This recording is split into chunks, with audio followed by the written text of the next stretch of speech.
On today's episode of Locked On Canadiens, a slow start dooms the Montreal Canadiens against the Pittsburgh Penguins. Who needs to be better?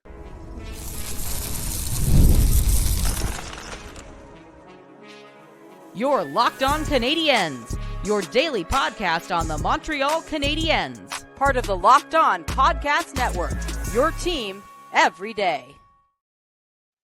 Hello and welcome to episode 1161 of Locked On Canadiens. Thank you for making us your first listen of the day and for subscribing on YouTube or wherever you subscribe to podcasts. Doing that supports the show and ensures you don't miss an episode. Today's episode is brought to you by FanDuel. Place your first $5 bet and you'll get started with $200 in bonus bets guaranteed. Visit FanDuel.com to get started. I am Ian Boisvert, also known as @MaybeIt'sIan, and I am finally rejoined by the incomparable Laura Saba, also known as the Active Stick. Laura, the fourth line shift is over. The Star is back on the ice. How are you feeling today? You could call the first line center in the comments, so I wouldn't say that. But I do want to say thank you for holding down the fort. I was at a wonderful wedding all the way across the continent. It was an amazing time, and I really, really appreciate you taking care of the show so that I could enjoy a dear friend's happiest day without having to think about the show. And may I say you did a wonderful job, because I did listen while I was packing on my way to come home. And I think tonight's game went kind of as expected. There was going to be a point this season where we had to face the stark reality that this is an inexperienced team and that there are many, many growing pains to go through. And I felt that this game was a perfect example of what I would call growing pains. Yeah, same. We'll get into that. We're going to jump into the game here to set up our episode. We're going to talk about, obviously, the Canadiens' 6-3 loss to the Pittsburgh Penguins on Monday night, the first prime hockey night of the year. Maybe we'll touch on that a little bit. Talk about some players who we think need to give more, and we'll return to our weekly forecast to set up a pretty light rest of the week for the Montreal Canadiens. So let's jump back into that 6-3 loss. I feel very similar to the way I felt after the Boston game, which is that this game was right there for them. And a slow start doomed them. They did not get a legitimate shot on goal until there was about 6 minutes left in the first. They got jeered as they floated one towards Jerry, and he just kind of came out of the crease to play it. It was never going on net, and the crowd lost their mind. Reasonably so. I think that's you don't get a shot within the first 14 minutes of a game. You kind of deserve that. It's going to happen. Second period, I thought was great. I thought they played their best period in the second, which is rare. Usually the second period's their worst. And then in the third, they just couldn't get over the hump. Who stood out to you in this one? Who do you like from this game? Let's stay with the positives to start off. Who did I like? That's interesting, because there weren't that many people that like Lane Hudson obviously made one fatal mistake, right? I do think that it wouldn't have happened if the refs were doing their jobs. But I felt he still looked, really good on the ice. Nick Suzuki, I think he looked good. Cole Caulfield, Slafkovsky, Caden Gooley, I thought they looked good. I thought Justin Barron looked good as well. Yeah. Again, couple of fatal mistakes, right? But overall, I really liked his play. He played the body really well, intelligently, I found. So, we have to give credit where credit's due. We have been critical of him in the last little while. Obviously, Emil Heineman with the goals, that's something we do have to kind of touch on. But overall, I felt that there were so many mistakes in this game. It was like mistake after mistake after mistake after mistake. And you really need to not be that team if you are trying to, if you're trying to be consistent. I felt that overall, the play was inconsistent. Like you mentioned, there was very, very slow start. And then I loved that second period because they were relentless. They were outmatched, but they were relentless, right? And I feel like it's exactly like you said, that game was within reach. So for me, who really stood out is kind of just the top line. Lane Hudson, Justin Barron did well. But I didn't love overall. I did respect Jake Evans' hustle in the first period. I felt like he was the only one kind of working. But overall, just everybody was just kind of letting the game get away from them. Yep. They were catching everything on their back foot. That's what it felt like. Was From the first shift, and it's happened a couple, I think just about every game now, the first shift, they get hemmed in their own zone. And, we put a lot of overemphasis on faceoffs, and I'm not saying this is a faceoffs problem. I'm saying this is a cannot control the forecheck problem. I do love the way that Caden Gooley has been playing the game this year. However, a lot of times he gets to the end boards, has his back to the center of the ice, has the puck at his feet, and is inviting the contact before he has a play to get out of that situation. And now you're hemmed in your own zone. The Canadiens play a hybrid defensive zone coverage. So when they are down low towards the net or the back of their net, they play sort of to set up odd man opportunities. They stick two guys on one guy, and then they switch to a man when they go up towards the point. And it's confusing when you have to stay on the ice for that long. So, there's definitely some stuff to work out defensively. The Lars Eller revenge game aspect of this was not something I expected coming into this. That's a guy who, what did he spend 6 seasons in Montreal? I think they said over 400 games with the Canadiens. And, you could argue in that time he never really got a full fair shake at playing for the Montreal Canadiens, always playing behind David Desharnais, despite not deserving to have that fate. To see him come back and burn the Canadiens, it stings a little extra, right? It feels a little it had to be him. So, I mean, from that point of view, Lars Eller stood out to me. But for the Canadiens, I think Cole Caulfield stood out because it seemed like he played the angriest game of his life on Monday night. He threw a shoulder into Crosby's chest behind the net that he really didn't even need to throw. There was a play later on where he skated to the front of the net, the Penguins net. The Penguin player had the puck behind the net, and the goalie Tristan Jarry had his stick out like goalies do to kind of direct traffic, and Caulfield just whacked it away from him, like just whacked at his stick. He seemed so angry. At the end of the second period, he stirred up some stuff. He went into the corner, definitely got away with, I think, trying to draw a penalty out of the Pittsburgh Penguins.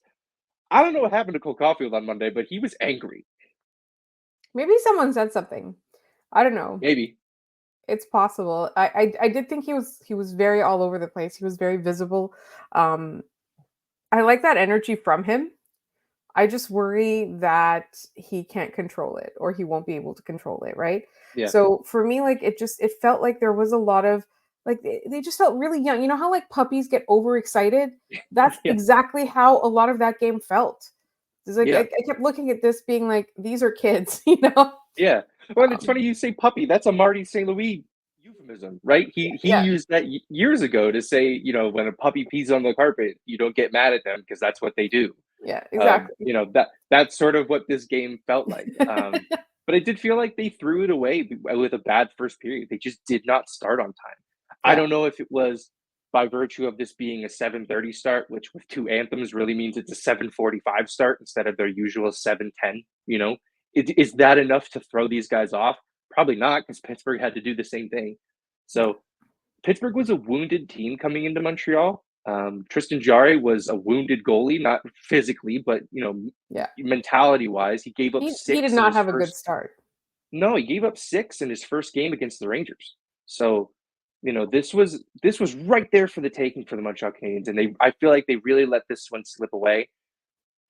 One of the things they have to improve at this season is stringing wins together. It's not something they've done with any kind of regularity. I think they won 3 games in a row once last year. So, they need to pick up points in consecutive nights, which is not something they've done yet. They've gone win-loss, win-loss. So the other thing I wanted to touch on before we head off into our next segment is the power play. Another game, another goal. They didn't have as many opportunities, so it'll boost that percentage a little bit. But, power play keeps on chugging. As angry as we were about it, they have scored at least once a game. I cannot be mad at them about the power play. Did you notice anything there? It honestly, to me, I was just like, at this point, like we've raised the bar now. And I know it's a little bit too much to ask, but I do I did like we talked about, when you're aggressive, good things happen. Whether you're talking about the penalty kill or the power play, like having that boldness, having that aggressiveness is so important. And I feel like that's when it works out. And then like when they revert back to like the old habits where they're kind of passive, that's when I'm starting to get frustrated, because now I know that they're capable of more. And also now it's like, it doesn't really matter what unit Lane Hudson is on or who they're playing him with, like I feel like he's kind of motivated the others as well. Yeah, he makes players around him better, and I think Marty pointed that out in saying, essentially the players on his team are going to adjust to Lane Hudson and understand where they can be for him to get them the puck. So that'll be something that we're 4 games into this experiment, right? We're going to see more of this. The Canadiens will, start to find Lane Hudson in more open opportunities, and they'll benefit as a team because of it. All right.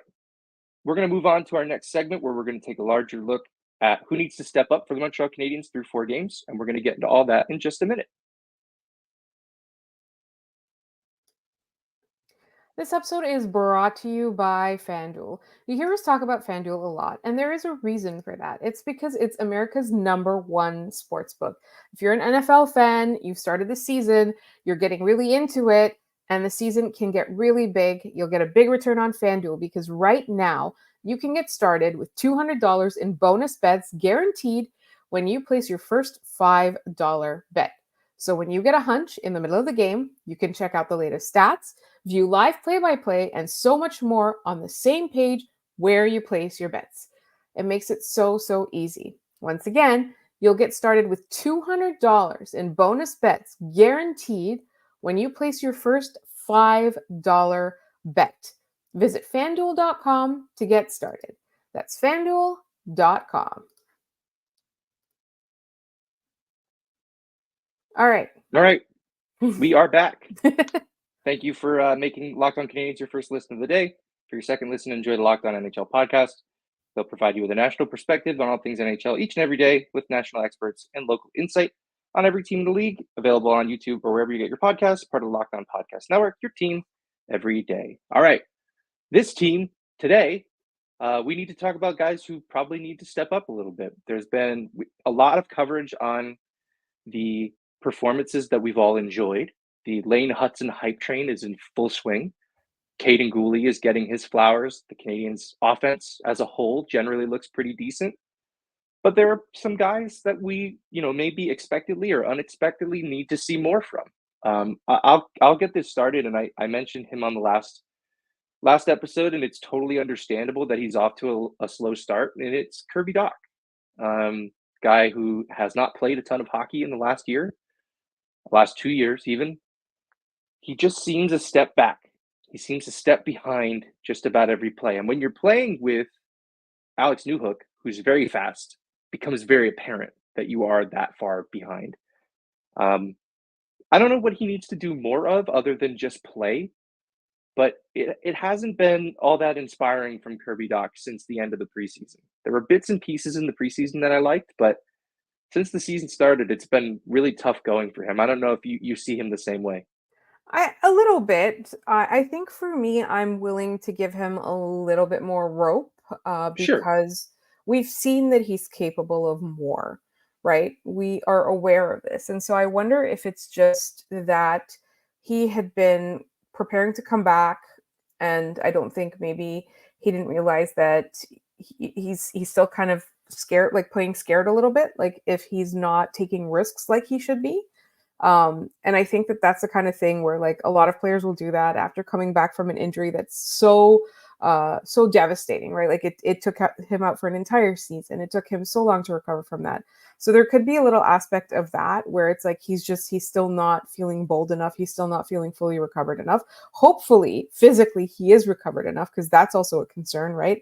But I also feel like maybe he had been preparing to play with Patrick Laine, and now that he is playing with Newhook and like whoever right now, Armia or whatever, whoever they put in there, like maybe he hasn't adjusted his game mentally yet, right? Like he's preparing to do one thing for one guy, and like his job is always going to be the same: create space, create offense, generate offense, push the game forward. It's always going to be that, right? But the caliber of talent you're playing with really alters your decision making. And I find that maybe it's like there's rust involved, there's maybe a bit of shakiness, and there's just maybe like a little bit of the team needs to tell him to prepare a different way. Yeah, I say that this was entirely expected, because what else could we expect from a guy who's coming off of a really devastating injury and needed time to, get we said this in the preseason. His on-ramp is going to be long, right? He needs a lot of time to get back up to NHL speed, to get, he was just starting to come into his own when that injury happened. And, it's a lot of time lost, unfortunately. So I'm definitely not burying the kid. I think he does need to play a little bit better. And I think that will only come with time. I think that it's only a matter of time before we're saying, wow, Kirby Dach has really become one of the most important pieces on this roster. I think he's that caliber of player. I believe he is one of the most important pieces of this roster, which is, again, the games where he's shaky, the entire team doesn't look that great, right? Yep. Yeah, and it takes a lot of that stress that we thought was going to be taken off of Nick Suzuki's plate, and it just keeps it there. That Nick Suzuki putting up 70 some odd points last year in a situation where he was the only center on his roster is incredible. So, that was always part of this, was that Dach was going to come in and make that, that switch from line 1 to line 2 a lot easier. But the other guy I want to see a little bit more from is Arber Xhekaj. I think he's done a great job controlling himself. He's done a great job of not letting moments get the better of him. But I do think that there are a couple reads here and there where he's just not picking up the play at the right pace. He's letting guys get by him. He's not pinching correctly. But I mean, those are all things that that will get coached, right? Those are all early in the season. I'm totally fine with those kinds of mistakes. But it's funny that we're talking about so many guys on defense having really great starts to this season, and then we get to that third pair, and I know we gave Barron his flowers on this game because I thought he looked pretty good as well. But Xhekaj's just kind of been there, for better or worse, right? Like, the alternative in my mind is that he's filling up the penalty sheet every night, and he hasn't been doing that. Right, we don't want that. I prefer what we're seeing now, but I wonder what next gear he has to offer this team right now. Do you know what I wonder is, when I see them play together, I feel like both the players are kind of trying to figure out their own thing. And I don't know necessarily if that's working out, right? Like, Arber Xhekaj is like, in his mind, he's like, okay, don't lose your head, do this. And then Justin Barron's like, okay, like, I need to do well, I need to do this, right? Like, I need to make smart decisions. And it's like that unit, kind of that pairing, lacks a little bit of cohesion. And I wonder if that's what the problem is. Now, like, this is just my observation, and I could be really wrong on this, but it just kind of feels like they're speaking different languages. And I think that there's something to be done there. And I wonder if it's just like, if it's the nature of it, right? Like, Lane Hutson, you're bold, you're not looking back, right? Caden Gooley, you made the team you made the team first game and you never looked back, right? Like, those guys, they don't have to worry about those things. So they were able to be bold, right? Whereas I feel like with Arber Xhekaj and Justin Barron, the conversation, I mean, we are part of that conversation. Like, we have been talking about which one of them should they send down in favor of Logan Mailloux, or like, who sits when Jaden Struebel's ready to go, or whatever. Like, those conversations that we're having, like, they're very conscious of the fact that this is a conversation that's going on in the city, right? Like, they're not stupid. And they know, right? Like, they know how they played. They can see the game tape. So I feel like, I wonder if, like, they're getting too in their own heads, and it's not, and that might be part of the problem. But it's just something that I'm thinking out loud a little bit. It's not something that I have any, like, concrete proof of. I need to, like, really sit down and, like, look at the games again. Yeah, and what's interesting on defense is, and I think it might speak to a lot of they seem like they're speaking the same language or a different language take, is that Marty has an A mode defensive lineup and a B mode, where A mode is what we see on the starting roster, right? It's Matheson and Gooley, Hudson and Savard, Xhekaj and Barron. And then something happens and he flips a switch, and the lines and the pairings change, but they're consistently changed. It's Hudson with Gooley, it's Barron with Matheson, and it's Xhekaj and Savard. I don't know why he's doing this. It seems like he's trying to get twice as much information out of each game about these players. As, okay, in the first half, I'm going to play you on this pairing, and in the second half, you're going to play on a different pair. I've really liked Gooley and Hudson. I thought they've been incredible together, but I also liked Matheson and Gooley in this game. So I think they're trying to just get the best information they can from Xhekaj and Barron to sort of understand where they fit into the larger picture here. Instead of just playing them with each other, why don't we play them with guys who are going to be here, or who are more established NHLers, right? Barron gets to play with Matheson now, and Savard can play with Xhekaj and maybe teach him to play a little bit more safe at home defense. So there's a lot there. I think you hit the nail on the head when you said teach him, right? Like, I wonder Yeah. if Marty's doing the teach him, like go on there and teach him, right? I wonder if that's what's happening. He's getting double duty on babysitting, right? He has to babysit Hudson, and then now you have to kind of babysit over Xhekaj too, which is hilarious to think about. A guy who could punch anybody's face and being babysat. All right, we'll leave that segment there. We're going to head into our final segment where we will get you ready for the rest of the week in our weekly forecast, and we'll get into all that in just a moment.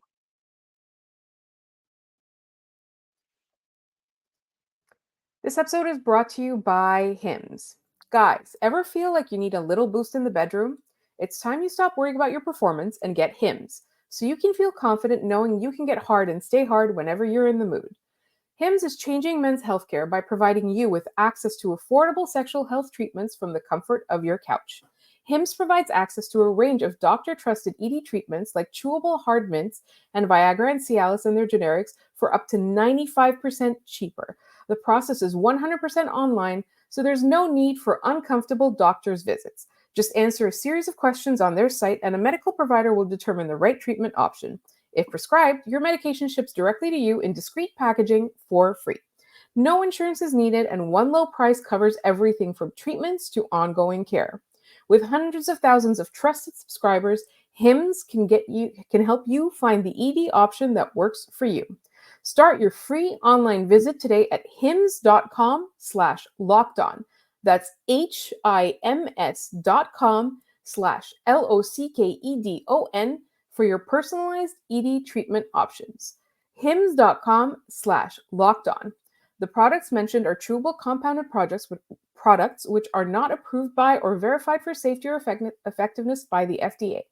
Prescriptions require an online consultation with a healthcare provider who will determine if appropriate. Restrictions apply. See website for details and important safety information. Subscription required. Price varies based on product and subscription plan. All right, we are back. Final segment for today's episode.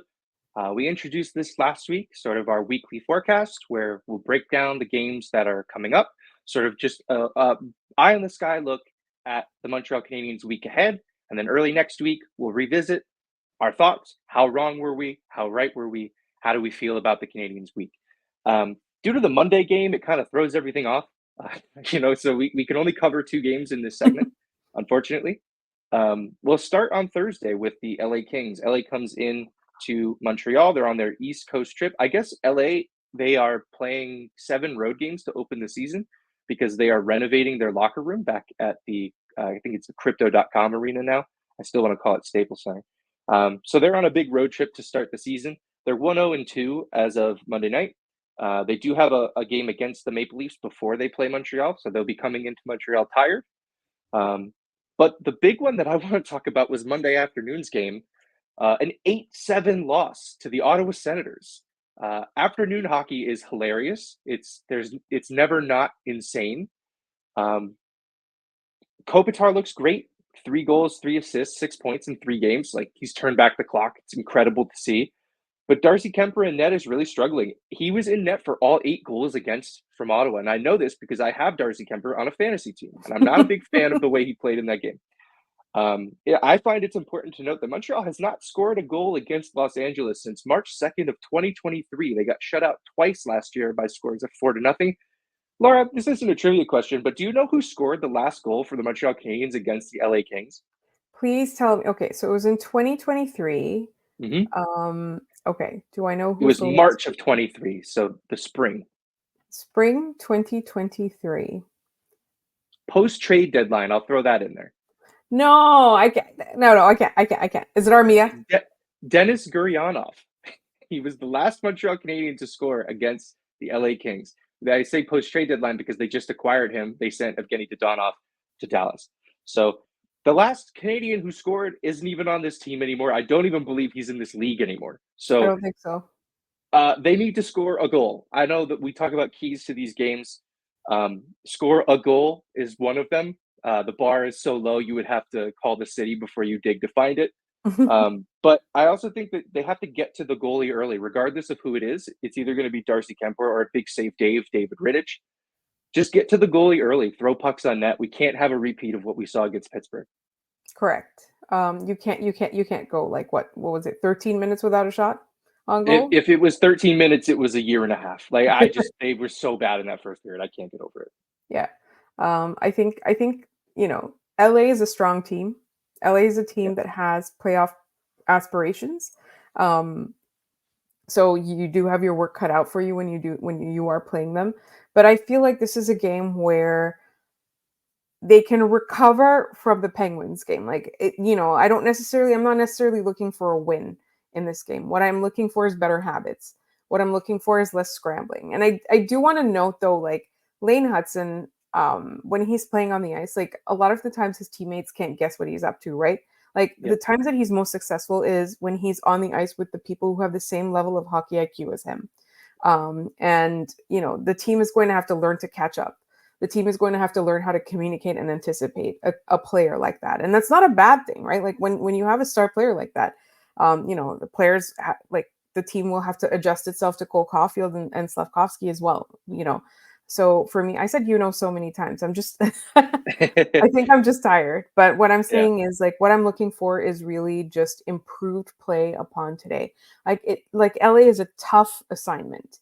It's a hard game to win, but I want to see the possibility that you might win, right? Whereas today, the possibility was just because like the Penguins aren't all that great.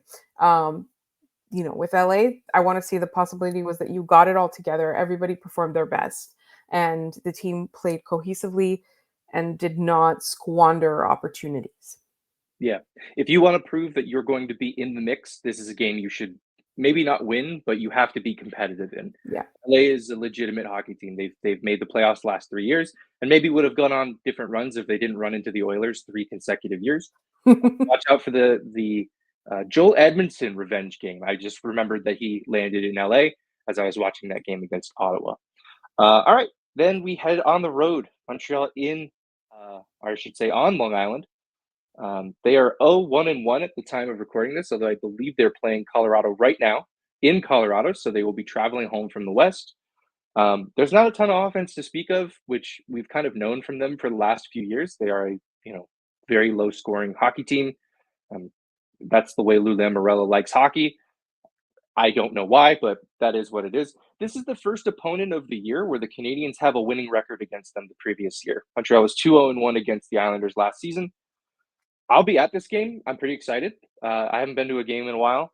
And I think that, I don't think they've won a game that I've been at in like 6 years. So it'd be nice. The key to that one is just win one for me. I also have a picture of me up in their locker room and they go out there and they try their hardest. But I do really think that the key to this one is to outwork the Islanders. They're a hard hat, lunch pail kind of hockey team. You have to outwork them if you have any shot of winning this game. Yeah. I do feel that the Canadiens are more creative offensively. But like the Islanders are the classic grinding hockey team. So I am saying that this week's forecast is cloudy with a slight chance of Ian being bored out of his mind. Yeah, especially if the Kings game 2 goes the way that they went last year. Yeah. It could be a pretty boring week. I wouldn't expect a ton of fireworks, but who knows? Maybe the Canadiens will surprise us with a blowout win here or there. Any other thoughts on the week before we head into our trivia question? I honestly, I just want to see the effort kind of come back from the Penguins game. It was embarrassing. Yep. Yeah, that kind of effort can't. They played a 20-minute hockey game. It can't happen. Yeah. All right. We'll cover off on the question from yesterday. Follow this career path to find the Montreal Canadiens. Starts in Montreal, then goes to New Jersey, Phoenix, Columbus, Chicago, Dallas, Florida, and Pittsburgh. Laura, did you have a guess on this one? I did not have a guess on this one. I will give us all the answer then. It is Lyle Odeline. Lyle Odeline. So don't tell Mark Dumont. He's going to be so mad at me. It's his favorite guy. I know. as I was looking for them, I was like, I know this guy. And I was like, oh yeah, Mark always talks about how great Lyle Oline was. Yes. So Mark, if you're listening, that one's for you. Laura, did you have the trivia question for today? I did. It is kind of topical. The 1993 Stanley Cup Finals were played in two forums. One of them was the Montreal Forum. Name the other one. That's almost a geography question. So we're really diversifying our trivia section here. So thank you for that. We're just trying to mix it up. We're gonna do lots of different cards. Like, this is gonna be a long show. So yeah. I've just been having too much fun remembering guys. So thanks for coming along for the ride. And the ride in this one is over. That's going to do it for us on this episode of Locked On Canadiens. Thanks so much for tuning in and making us your first listen of the day. For your second listen, head over to Locked On NHL to see what else is going on around the league. As a reminder, we are free and available everywhere you get your podcasts, including YouTube. So be sure to subscribe to Locked On Canadiens so you don't miss an episode. You can find the show on Twitter at LO_Canadiens. We're on Instagram at Locked On Canadiens. And you can email us, lockedoncanadiens@gmail.com. You can find Laura at The Active Stick. You can find me at Maybe It's Ian. Thanks for listening. We will see you tomorrow.